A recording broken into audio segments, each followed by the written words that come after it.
Well, we're late, folks, but we're here. You're listening to the Hour of the Time. I'm William Cooper. The problem is somebody has control of the satellite and won't let go of it, and so we couldn't get on the satellite and had to go through the phone lines to WWCR, and somebody at the satellite company is going to have to answer for this screw-up, and they will, I guarantee you. Let's go directly to Phoenix and hear from Gene Miller. We haven't heard from you for a while. Gene, what's happening? Well, been busy. been a lot of activity going on in the gold market here as of late. Before I forget, I've had several requests from people calling wanting silver rounds. Well, I have a bunch of silver rounds. So give us a call. Well, they're just going to go out first come, first serve. If you call and tell them that you're from William Cooper or that you heard me on the radio tonight, you can call tonight, 1-800-289-2646, and you can leave a message on the voicemail, and somebody will get back to you first thing in the morning. But we have a special discounted rate for some silver rounds, and I'm not sure how many there are, but there's a few, but they'll probably go pretty quick. So you might want to call tonight or call first thing in the morning and talk to your broker and order those up before they're gone. Gold and silver. We thought gold was going to probably push up over 400, got pretty close, but the Fed yesterday decided not to raise interest rates, which doesn't surprise me. This is an election year, and so they have to make things look as good as they possibly can. They kind of candy coat it and make things not look as bad as what they really are, so they didn't raise interest rates. They probably will shortly after the elections are over with. Anyhow, gold had a high of $398.40 today, a low of $394.10 to close at $394.40, down $3.50. Silver had a high of $571, a low of $559 to close at $5.60, down 11 cents. Platinum had a high of $420.90, a low of $416.50 to close at $417, down $2.40. And the Dow had a high of 38.60 and a low of 38.64 to close at 38.78.10, up 15.10 points. What other bit of news? We just came out, I believe, last week. Now, some of the people have already got it.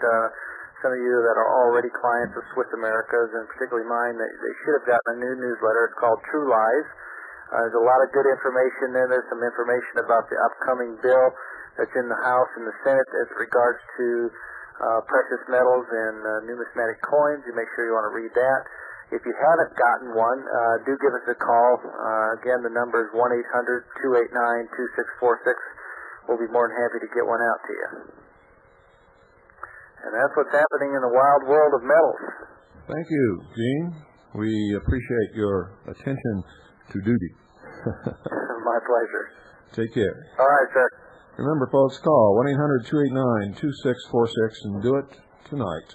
You'll be glad that you did.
Tonight, ladies and gentlemen, we have two guests in the first part of this hour, or what's left of the hour after we had to screw around trying to get on satellite and wasn't able to.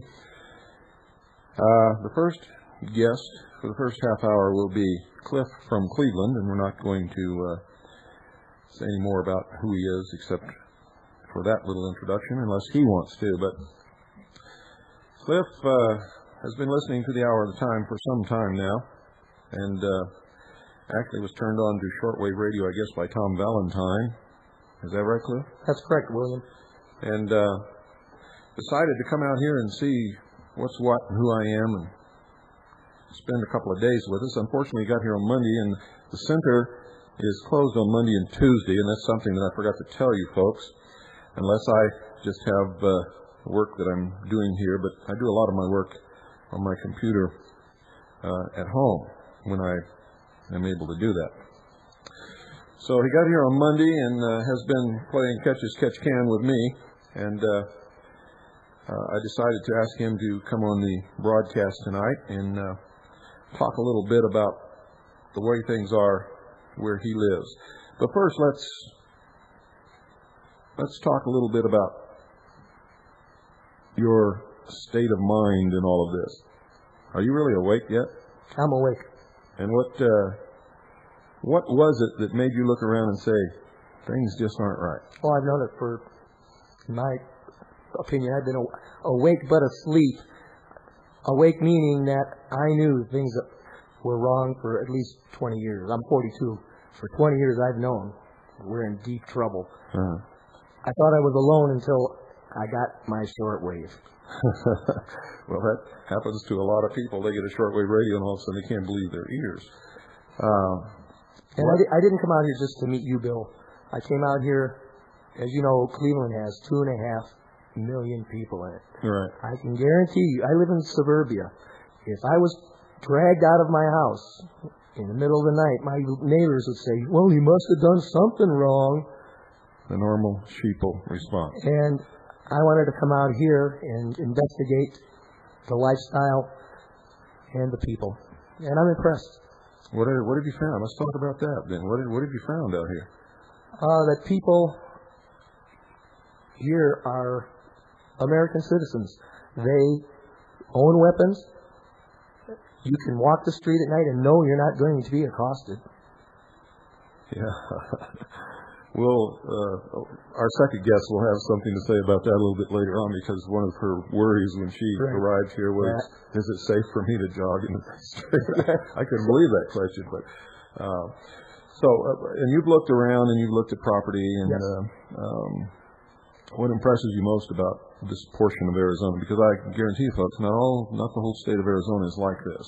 Big cities like Phoenix and Tucson are no different than big cities like Cleveland. That's true. So what has impressed you the most? What do you like the most about this part of Arizona, besides its obvious beauty? The denseness of it. Or maybe that's not the right term. The expansiveness of it. I mean, you can go up into the hills and get hit if you want to. You can go 5 minutes from here and get hit if you want to. Nobody will ever find you. That's right. In a million years. And that's what I like about it, the expansiveness of it. Well, tell me about Cleveland now. What prompted you to leave Cleveland besides the fact that nobody would believe you were innocent if they drug you out in the middle of the night and spread their weapons out on the lawn and took pictures of them and said, oh, we found a cache of weapons in this guy's house? I'm at a point in my life where I'm a self-employed person. Cleveland, as you know, has terrible winters. And if I can go where like-minded people are, which they are here, then there's nothing holding me back. Great. Now, you told me there was something the other day that you felt kind of sheepish, if I'm going to use the term, about being a self-employed person. You were doing something that all of a sudden didn't make too much sense to you. What was that? Paying federal income taxes. In other words, you were ratting on your own self. You were. Yeah, I said I was stupid. I mean, nobody's taking money out of my check, and I'm sending it to them. Well, let me make it clear, folks. If you have declared yourself to be a citizen of the Federal District of Columbia and you volunteered to pay income tax, then you have to do that. You have to file and pay. But if you haven't done that, or if you've extricated yourself from that situation, then of course you're under no obligation to do either. But have you done that? Extricated myself? Yeah. Not completely, because I'm in the system, Bill. I'm working part of this move is getting myself out of the system. So you're going to extricate yourself? Yes. In fact, I bought some very good material from you so that when something does come down, I at least know my basis in law. Uh-huh. You feel safe here? Yes. At any time, anywhere? Anywhere. Good, because you certainly are. Now, I know that you drove quite a few miles to get here. What was the country like in between? I mean, did you feel safe anywhere else? Well, I flew into Albuquerque, Uh-huh. and I drove straight here. It was about a 4-hour drive. Oh, okay. I'm sorry. I thought you drove all the way from Cleveland. No, I didn't. Okay. I have to be at work tomorrow night. So. Yeah. Well, Albuquerque is not very far from here. In fact, a lot of people came to the convention, flew into Albuquerque, and then rented an automobile and drove over. But I have driven to Colorado a couple of times, straight through. And what's your reaction to what's happening across this country? I mean, when you're driving, can you see things have changed from like 10, 15 years ago? Is it obvious that, in other words, if somebody came here from Japan and drove across the country, what would be their reaction? I don't know, Bill. I'm not following the question too well. Well, for instance, I know people who have come from what used to be known as Eastern Europe, the communist bloc, who have come to the United States since the Iron Curtain has fallen. They've been able to do that now. And I have been told by these people that what's happening here is what happened over there years ago before the curtain went up. And Germans are telling me now that what happened in Germany in the 30s is happening here, and they can see it, and they're very disturbed because Americans can't. That's the first thing that they say. I don't understand you people. Don't you know what's going on? Now I'm following the question, and I can answer that very well. My occupation, I get to talk to a lot of different people. And just 2 weeks ago, I got to talk to two lovely ladies from England. And we got to talking about this very subject. And everything that is happening here has already or is happening now in America. Their politicians, their laws, their currency. And this is worldwide. Well, Americans have a misconception about England. They think that England was the father of democracy. I mean, the Magna Carta, all of these things that happened in England that sort of paved the way for the freedom of the common man, they say. But the common man's never really been free in England. He's not free now. He can't say what he wants. But most Americans tend to think that England is and always has been like America. And that's just not true, is it? No, it's not. But one thing is true. They don't like Major at all. They don't like what? Major. Oh, Major, yeah, okay. They know that he's selling them out. Yeah. England is, in fact, a socialist country and has been for many years, and they are being sold out. In fact, that's what Margaret Thatcher was warning about, giving up the sovereignty of the nation and of the British pound. Right.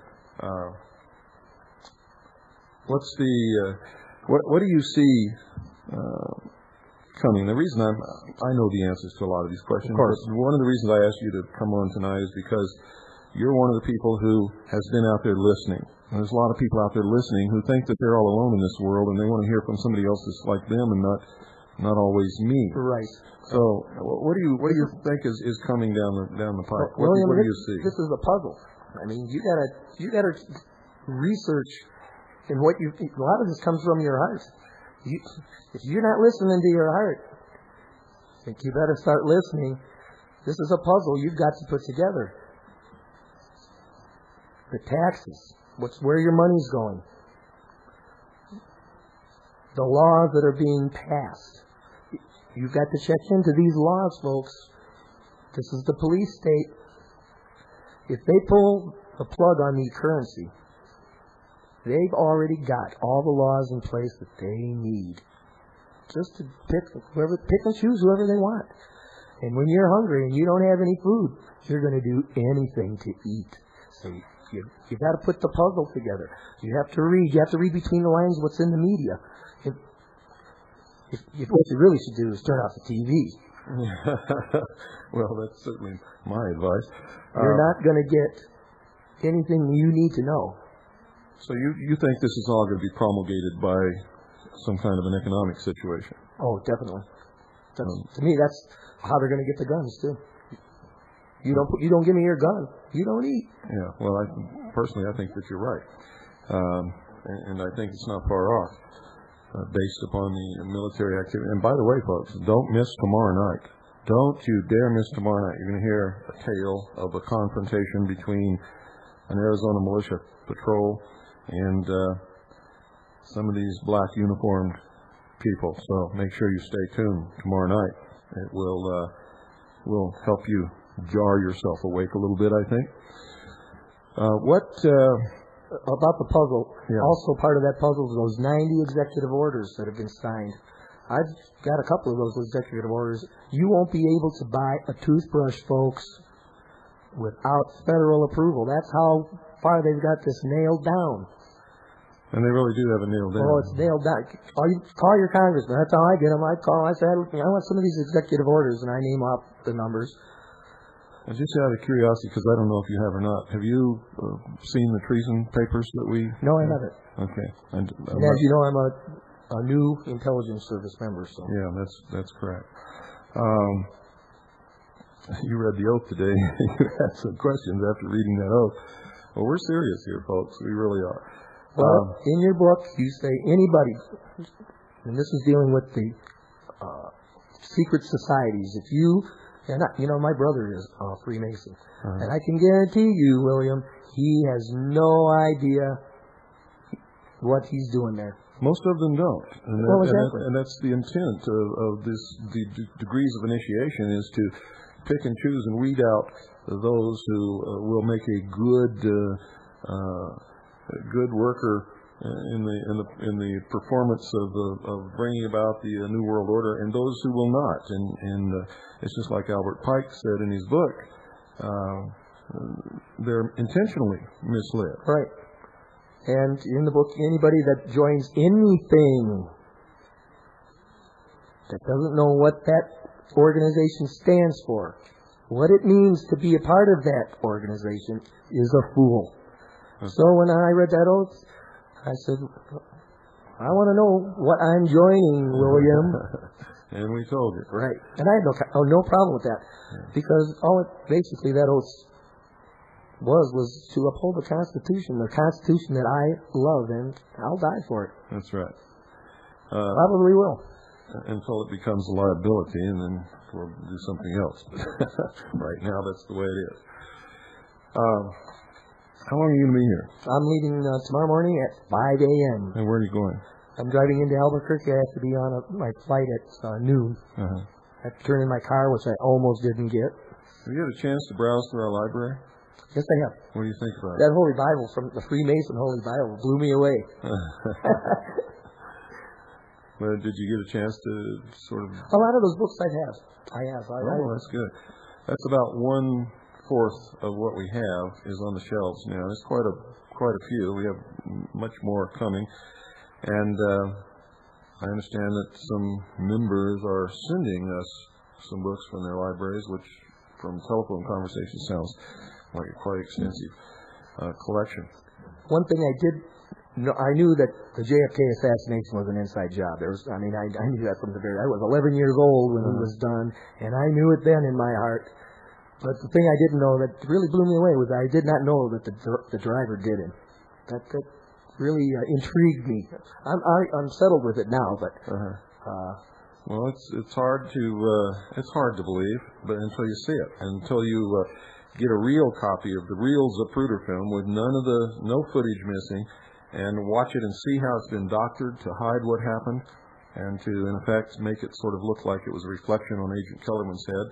When you have a true copy of the Zapruder film, and you have a good forehead VCR, and you can put it on pause without any lines across the screen or jitters or anything, and really examine each frame, which we've put together a videotape that has that capability that you can do that, because we've gone frame by frame through the whole film.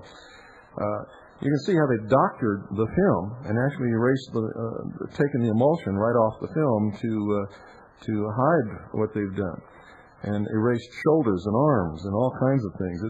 And covered up the true wounds on Kennedy's head. One thing you can discern, though, is that there is no wound to the back of Kennedy's head whatsoever, not even one hair out of place on the back of his head. So that's a good point, because the assassination of his anniversary, I guess that's true too. The anniversary of his assassination is coming up very soon. Were you aware of the significance of the location and the name of the street and not until the time of day and not until listening to the Hour of the Time? And folks, if you haven't got William Cooper's book, you owe yourself a favor to read the book. I really am just waking up to this Freemasonry thing, but I read the book. Now I can talk intelligently about it. This is all symbolism. These people only pay homage to themselves, folks.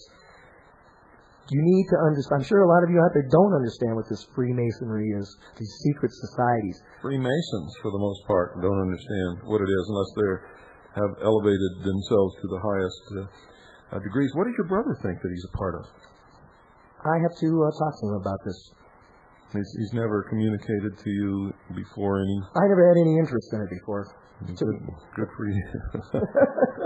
The smart people never would. But I've studied Buddhist philosophy since I was 19 years old. Uh-huh.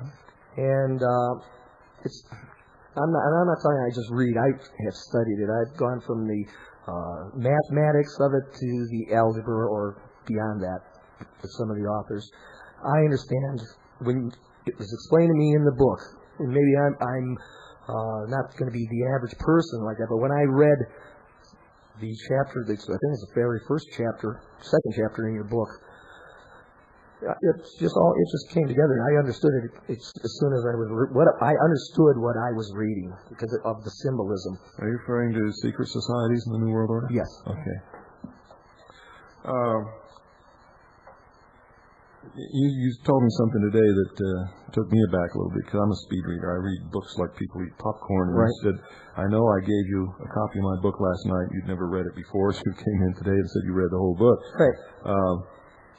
Can you sort of explain to people out there what's in this book? Just sort of an overview. I mean, you don't have to go chapter by chapter or anything, but sort of give them an idea so that they can hear it from somebody else besides me. What's in this book? What's it about? Well, if any veteran listener to the Hour of the Time that listens diligently has probably heard bits and pieces of this book through the shows. It deals with population control, AIDS, aliens. Last month, HBO had a made-for movie called Roswell. It pretty much went the way of your book. The movie followed what you said in the book. It was interesting. And folks, there are hundreds of stars, millions of stars, hundreds of galaxies out there. The chances of there not being intelligent life out there is pretty slim. Also, the chances of our problems being blamed upon somebody from another planet is also pretty slim. Right. So you have to be careful. We know that there's been a plan in existence since at least 1917 and maybe before to create the illusion of an artificial enemy from space in order to create the scenario where people would be willing to come together as one world in order to have one voice and confront that enemy. One of the scenarios is like, who speaks for planet Earth? I think it's a little bit obvious when you find things like the speeches that John Dewey made in 1917, when you find out that Orson Welles was a relative of H.G. Wells. H.G. Wells wrote a book called The New World Order in 1939. Orson Welles, in 1938, I believe it was, aired the Mercury Theater presentation of War of the Worlds, and we believe that was an experiment or a test, if you will, of the premise that the people would believe an alien threat number one, and number two, would take it serious enough to take gun in hand and go out looking to shoot aliens, and that's exactly what happened when they aired that. Now, in this modern day and age, I can understand how someone could be ready to believe that scenario because of the things that have happened. I mean, we've gone to the moon. Why can't somebody else come here? Maybe that's why we went to the moon, to convince the population that somebody else could come here.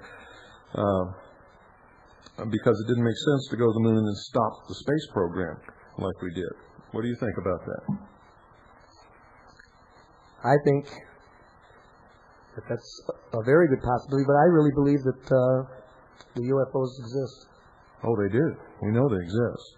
We don't know I believe that who they all belong to, but we know at least some of them belong to human organizations and human where they get that governments. technology? Well, I don't know that. I don't know the answer to that. I don't have the answers to everything, but we try. Well, at least you say that, and that was another part of the book that I liked, was that when you put forth a theory, you say, if this is a theory, now you're going to have to search it out for yourself and come to your own conclusion. Well, that's the only intelligent thing to do. Cliff, we've reached the halfway point. I want to thank you for being a guest on the first half hour of the Hour of the Time. Thank you for having me, William. We're going to take a short break, folks. We'll be back in just a couple of minutes.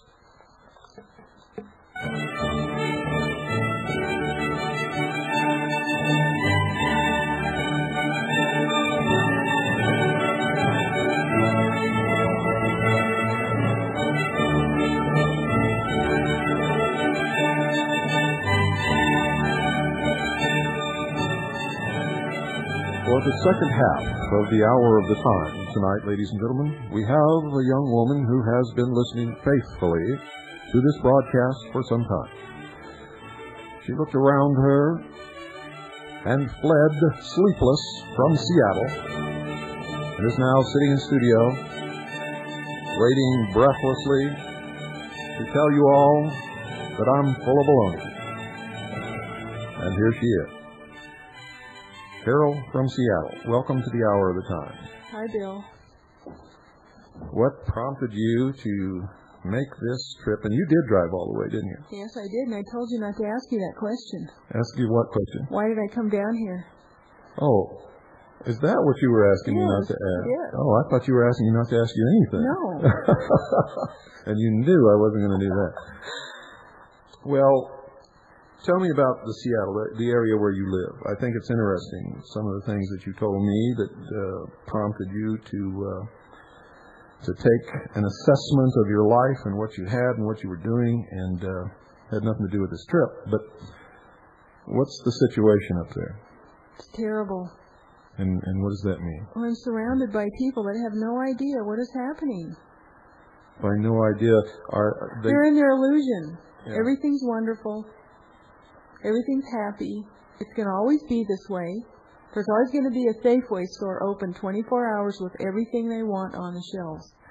And they don't. Were they disturbed at all by Waco? No. Waco didn't bother them? How about, No. did they know about the Randy Weaver incident? No. And They don't care. Boy, that's an indictment. How many people where you live do you think have any idea what's going on in this country? Not very many. That's why I want to leave. I feel alienated there. So you feel like you're alone except for maybe 2 or 3 other people? No, there are people like me, but when I look at the number of people that I tried to give information to or talk to this subject about, they don't care, and they don't want to hear bad news. Mm-hmm. And they shoot the messenger almost every time.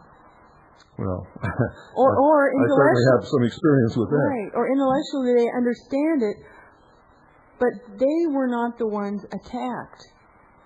So it's okay. It's okay. It's okay if they break down somebody else's Yeah. door, but if they break down mine, I'm going to get angry. Maybe. Okay. Maybe. I understand that scenario. What do you think about this place? And I like it here. Now, you asked me the first night that you were here if it was safe for you to jog in the street. What do you Well, think? worse than that. I checked into the hotel and I put my stuff upstairs and I came down. There was all these guys on the first floor sitting around staring at me, and I got nervous. And so I went inside to the receptionist and I said, "Is it safe here?" And she just laughed and said, "Well, they're just construction workers." I said, "Yeah, but why are they staring at me? And they stopped talking. She says, oh, they're fine. And then that was it. And they never bothered me, and I felt perfectly safe ever since. Well, I've walked around here in the middle of the night in the dark by myself on streets I have never seen, and no one has even, done anything, or even, I don't feel any fear. And you shouldn't, because nobody would ever lay a hand on you here. And if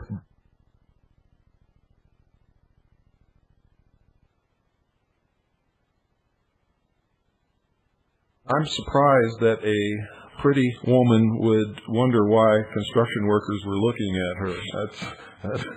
That doesn't make sense to me right there. You have been listening for how long? I hate to confess this, but only about 4 months. Well, there's a lot of people out there that just tuned in tonight and never heard this program before. Actually, I can't really listen to your broadcast because it doesn't come in very well. And so what I do is I buy tapes that sound interesting, and I listen to those. Because I have some tapes that a friend of mine taped on his cassette, and I really cannot hear anything. We have terrible reception there. Okay. Have you tried a long wire? No. No. You should look into that. Even if you have only been listening to the tapes of the broadcast for 4 months, 4 months of broadcasts of the hour of the time is so intensely packed with information and detail and educational material that 4 months of listening to this broadcast would probably be equivalent to listening to Rush Limbaugh for about 50 years, because that's how long it would take you to even begin to grasp the situation as we know it, listening to somebody else. I think better than your, maybe not better than your broadcast, but what is excellent is your Atlanta series, the series of 4 tapes. These are videotapes. The videotapes. And I got those from a friend, and they are the best because you cover so much material in detail, and it's excellent. Well, those tapes aren't available anymore. I got copies. I don't lend those out. That was about a 7.5-hour workshop that I did in Atlanta, Georgia, and every moment of it was taped. What were some of the things in that workshop that surprised you or shocked you? Well, that's the first time I learned about the symbolism on the back of the dollar bill. That had me. That had you going? I had to keep rewinding it and taking notes, and I couldn't believe what I was hearing. I got very angry. Well, most people do, and they realize that our forefathers aren't in any way, shape, or form who they've been told that they are. Not that they were bad. They gave us this great opportunity to be the first and only free people who have ever lived on this earth in the whole world, but it was a grand experiment. Has it succeeded or failed? I think it failed. Why? People are lazy. Okay, well, that's exactly what they said. They knew human nature. I know. And they knew that we would probably fail. And I'm just as guilty as the next person. And so am I. For most of my life, I was stupid. Right? And there's no other word for it. Absolutely stupid. Believing everything that I heard, everything that was told to me, and going off to fight a war in Vietnam thinking that I was protecting the country. And that's what all of us thought. We were doing our patriotic duty, not understanding that we were just a bunch of fools. And that's the truth of the matter. Do you think it's ever going to change? I'm feeling pessimistic now. I change. Sometimes I have optimism, and I think we can change it, but right now I'm feeling pessimistic. So you think human nature is always going to win out in the end? People are going to take the easy way, not look for responsibility? Well, I think it's too far gone. Well, or actually, their program is progressed too far. I think that you're probably right, but don't you think we owe it every effort to try to reach some kind of a amicable solution before the blood starts flowing? Oh, I don't want the blood to flow, and I wish we could do it another way. We'll just have to wait and see what happens. Well, I certainly don't want it to flow either. In fact, that was the original purpose of everything that I was doing, was to try to wake up enough people so that never had to happen. Because by sheer weight of numbers, everything could be changed if enough people were to wake up and make their demands known. It would change things around. everything is a result of the wishes of great numbers of people, because government only exists at the will of the people. And that's true. People don't understand that. They think they're helpless, but they're not really. Now, you also do something else that's very interesting. What's your hobby? Which one? Well, Which one are you referring to? Well, I have many hobbies. You shoot? Yes, I shoot. And you enter shooting matches? Yes. What weapons do you? Well, it's a sport called IPSC, and right now I shoot a 38 Super. Okay. You participate in any rifle competition? Well, I just started, not rifle competition, but I just started learning how to shoot rifles. Uh-huh. Just do you for my own information. Do you reload? Yes. So, you're not in any way, shape, or form one of these anti-gun nuts? No. No. You understand the purpose of the second article in amendment. And everyone out there should take the retirement money, cash it in, and buy guns. There you go. And ammunition and reloading equipment now. Now you know why she's a guest on this program. We did something interesting this morning. Okay? Why don't you sort of recount our little trip this morning from beginning to end? And well, which trip? The first trip I took, or the trip with you? Both of them, whatever. Well, the first trip I took was with a person named Tim, and I told him I was fairly unfamiliar with shooting rifles, and he was going to give me some instructions. So where I live, it's hard to shoot further than around 150 yards. The ranges are restrictive, and here you can shoot as far as the eyeball can see, practically. Don't stop talking, because I'm going to go get some coffee. Okay. You better be back soon. I'll be back.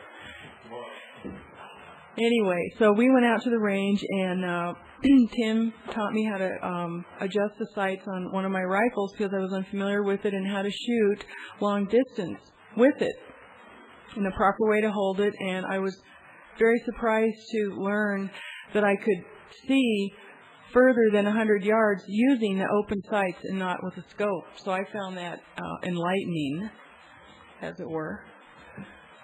And I have more confidence now with my iron-sighted rifles. I thought I was going to have to scope everything, and now I realize I don't have to do that. And you found that you could hit a target at a long distance with iron sights. Yes. And that's a revelation, not knowing that a lot of people prefer to use iron sights over telescopic sights. Mm-hmm. And so then, how about the second trip? Second trip was with you and Tim and another member of the party and your daughter, who was very good. And we worked on some more long-distance shooting. I shot your rifle twice and just about knocked me on my ass. What was the caliber? Big. It's the long-range rifle. It's yeah. a .375 H&H Magnum improved, which is a Wildcat round, which holds about 25% more powder than a normal .375 H&H Magnum, which is already an elephant gun. That's the biggest, most powerful gun I've ever shot, and it did knock me back quite a bit.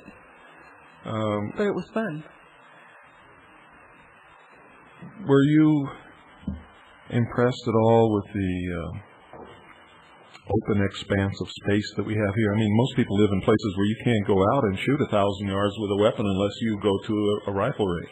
Well, now I told you before that when I go visit my uncle in Montana, we have the same kind of open expanse. Uh-huh. And we just get in a car, or actually his truck, and we go to an area that he's familiar with where there's a big hill, and we just shoot. And where were we shooting today? I don't know. Can you describe the countryside? Well, it's a lot different than where I come from, and it's dusty. To me, it's very dry, and in some ways unfriendly. I'm used to green and wet, not dry and knowing there's snakes everywhere and scorpions. Who knows what else out there? But beautiful, very beautiful. Yeah, it is.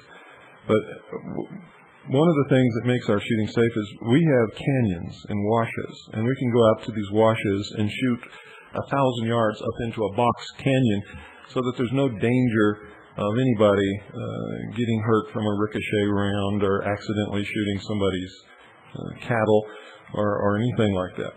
And we were shooting at a range of about, anywhere from 100 all the way up to 1,000 yards today, and hitting within 6 inches of a bullseye at 1,000 yards is something that most people don't get to do. What did you think about that? I liked it. It was great. I'm jealous. Well, it's.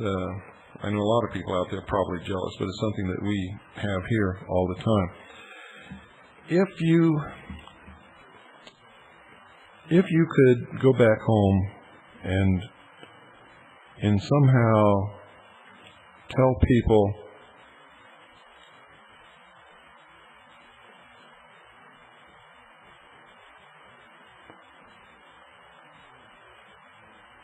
something important that you've found out from this trip, what would it be?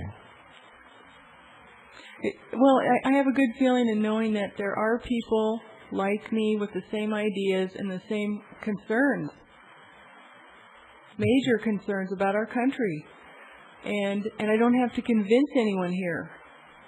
They understand that it's a threat, and they're preparing for that threat.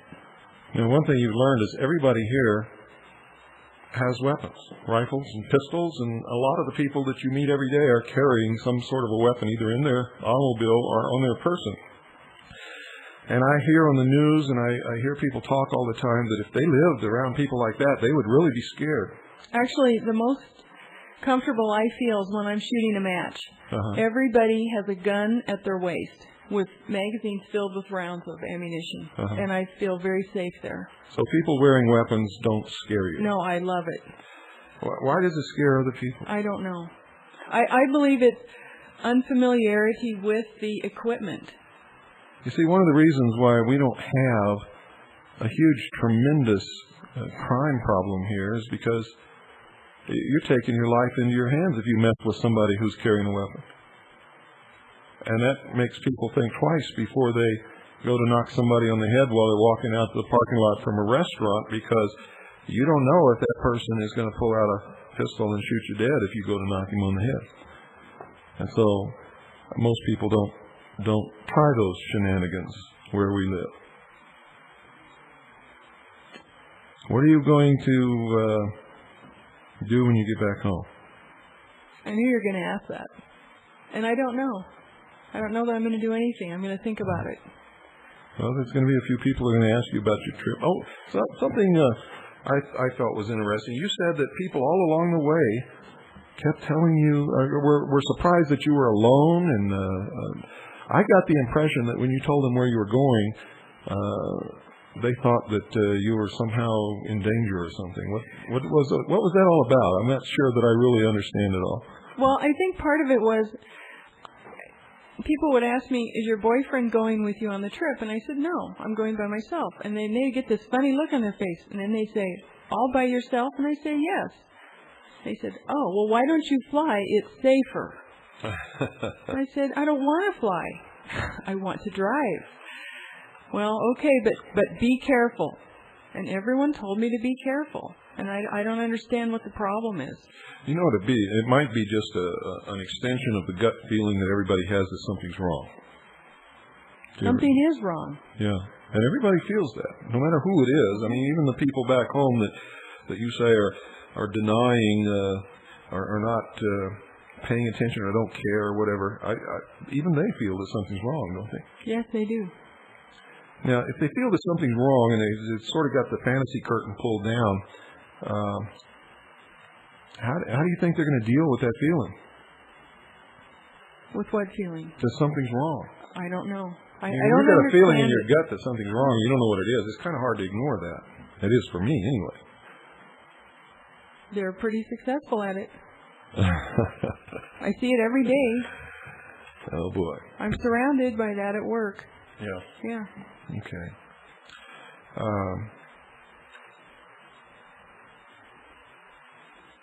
What, if anything, do you think can be done to jog people out of their lethargy? I've given this thought for 5 solid months. I've done nothing but listen to audio tapes, watch videotapes, read as many books as I could. I've gone to the library. I've done research. Friends of mine have talked about this. What can we do? And at first I thought, in along with how you feel, that if enough people knew, we could turn it around. Uh-huh. But the problem I'm facing, at least with people I try to tell, is, well, yes, they understand this, but then they just go on. They don't want to hear anymore. They don't want to know anymore. They don't want to really do anything.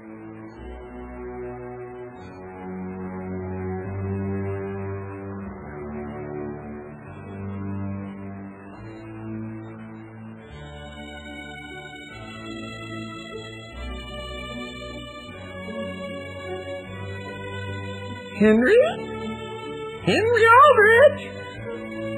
Coming, Mother.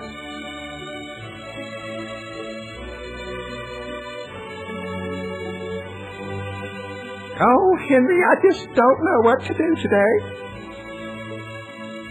Everything is just so safe and secure in this little burg we live in. I mean, if I didn't have to come out and call you to dinner, I just don't know what I'd do.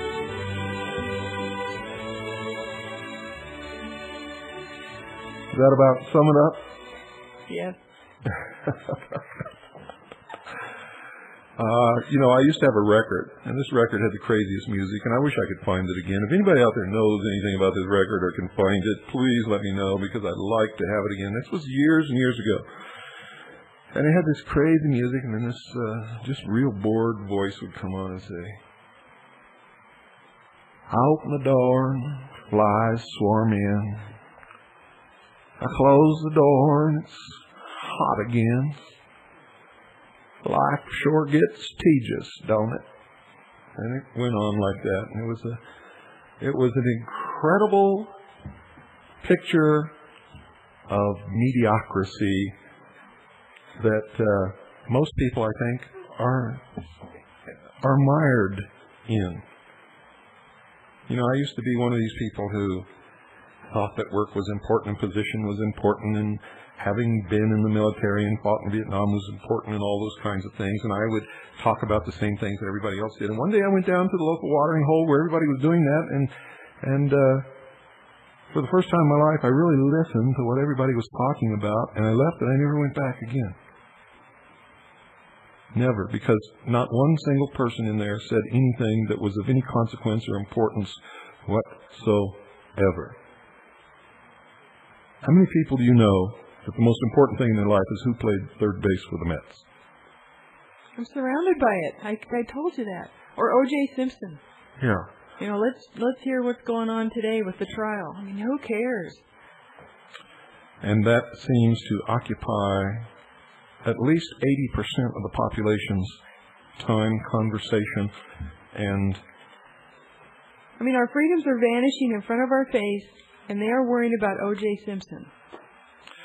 Have you seen any of these new TV shows that have cropped up on television lately? Cops, top cops, lady cops, super cops, detective cops. No, I try not to look at those. Cop leader, any of those things, SWAT cops. I mean, the networks are full of these shows. They're full of them. And every night, one of these shows is on some station somewhere, and people sit in their living rooms and watch police dressed like terrorists with masks over their face, no identification whatsoever, at least on the front. Some of them have police on the back, but when they're charging you in your living room, you don't see that. Break down doors without announcing that they're the police, without warrants, searching homes, taking people prisoner, stealing their money. One night I watched as the police went down the street with this reporter in the back seat with a camera. And they saw some young men, well-dressed. They didn't even look like bums or hoodlums. Well-dressed, standing on the street corner talking. They pulled over, rousted them up against the car, searched them all. They found about, I think it was $300 or $400 in one of these young men's pockets. They confiscated his money, didn't charge him with anything, didn't take him in, told him if he wanted his money, he'd have to come down and do the necessary paperwork and everything in court. Now, when we investigated this, we found out nobody ever gets their money back, no matter what they do. But Americans, so what bothers me about this, Americans, where this is never supposed to happen, watch this on television. And simply because they stopped and rousted this young man and found $400 in his pocket, now in every home across America, this young man is called a crook. And the police were justified in taking his money. And Americans don't see anything wrong with this. How do you feel about that? That's just one instance. I mean, every night they've got something else, breaking down doors and seizing property. And in many instances, in fact, I would say most instances, nobody is ever charged with a crime. I guess what I can't believe is that people allow the police to do that to them without saying no. Yeah. Saying absolutely not. You have no right to do this. And if the police persist, then the person has a right to defend themselves because they're being attacked. That's correct. And we just learned that somebody not too long ago was sitting in their living room with a weapon in their lap. I don't know why they had the weapon in their lap, but they did. Maybe they just cleaned it, or maybe, I don't know why. But they had a weapon in their lap, and the stormtroopers came bursting through the door, and they killed several of them and got off scot-free, which is exactly what he should have done because they didn't announce themselves. He didn't know who they are. You got people dressed like ninja warriors with full face masks charging through your door. I mean, that's quite fearful, isn't it?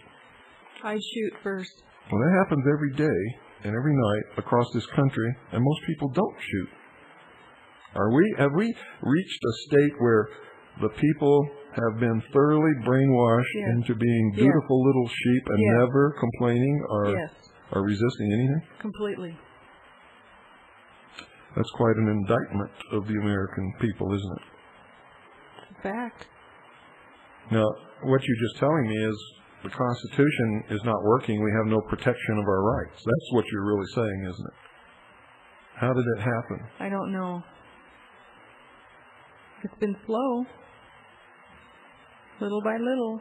Over time. Nibbling, you might say. A little bit here, a little bit there. And of course, didn't even know it was happening. And then all of a sudden it's gone. All you have to do is go to the library, look in the public laws, read them. You won't believe what's in those laws. Everybody's a criminal and they don't even know it. Now, folks, I didn't tell her I was going to do this. But what I have just been doing is describing Germany in the 1930s to her, and she, without any hesitation whatsoever, equated every bit of it to the United States in 1994. And she's absolutely correct, because it is the United States in 1994. But everything that I have just described, everything that I have read off, except for television shows, was what was happening in Germany in the 1930s.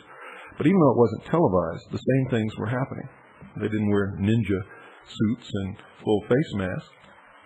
They wore brown shirts and jack boots. And I want to apologize to you for doing that, but I did it for a reason, because I know that everybody out there sitting in your living room were thinking the same thing. And that has to come home. I mean, if you were listening last night to my broadcast about the real meaning of the symbology in the movie called The Lion King, which is being taught to your children, you have to understand that the same thing that happened in Germany is happening today in this country, and for the same reasons. And they are racist. And at the end of The Lion King, when the golden age was restored, and the young lion took his rightful place as the king, and all the different herds of animals came to pay homage to this king, if you were really observant, you noticed a complete absence of the hyenas. They were no longer there. And they represent the black and Hispanic races. If you're black and Hispanic, you better... You're dead meat. That's right, you're dead meat. The people who are bringing all this about call you useless eaters. And then I know I'm going to get a lot of hate mail now from the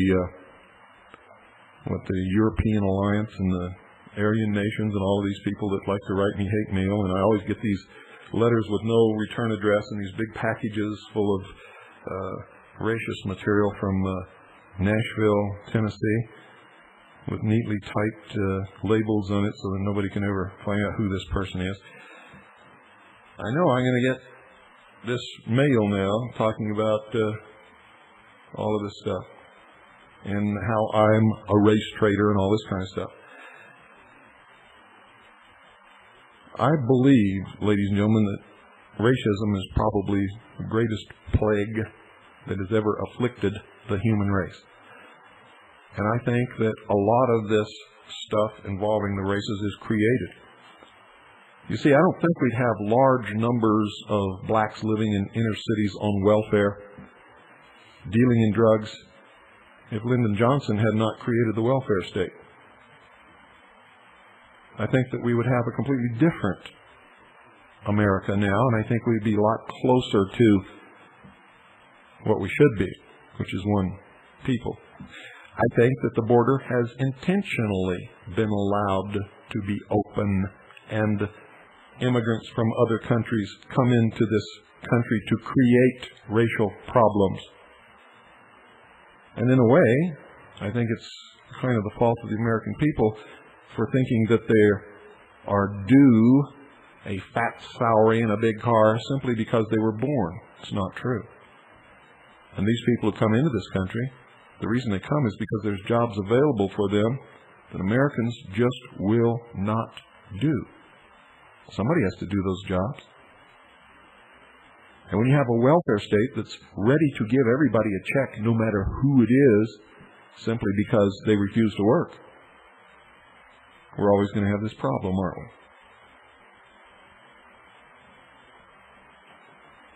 I think, folks, that most of the problems we have are a result of our own ignorance, stupidity, and apathy. And we can look around and blame anybody we want. You see, if we would all come out of that state of ignorance, apathy, and stupidity, then we wouldn't be plagued with these problems. Good night, folks. And if I can find my exit music here, God bless you all.